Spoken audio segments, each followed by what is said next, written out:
नमस्कार, माझ्या यूट्यूब चॅनलवरती तुमचं सगळ्यांचं खूप खूप स्वागत आहे. आणि उद्या गुरुपौर्णिमा आहे आणि गुरुपौर्णिमानिमित्त तुम्ही सगळ्यांनी आपली मनातली इच्छा पूर्ण होण्यासाठी एक उपाय करायचा आहे. आणि श्री स्वामी समर्थांच्या मठात जाऊन पिवळी मिठाई स्वामींना आणि एक श्रीफळ आणि दक्षिणा अर्पण करायचे आहे. आणि स्वामींच्या समोर उभारून आपल्या मनातली इच्छा बोलून स्वामींना सांगायचं आहे की माझी इच्छा पूर्ण करा स्वामी.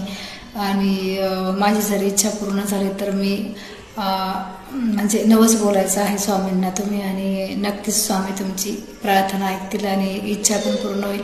आणि नंतर तुम्ही जर तुमच्या मनात असेल की आपण काही दान धर्म करायचं असेल तर तुम्ही गरीब लोकांना नवीन वस्त्र म्हणजे पिवळे वस्त्र दान करू शकता. छोट्या मुलांना किंवा वयस्कर असेल त्यांना पिवळी शाल असं दान करा. नक्कीच तुमची इच्छा पूर्ण होईल. आणि पिवळं म्हणजे एक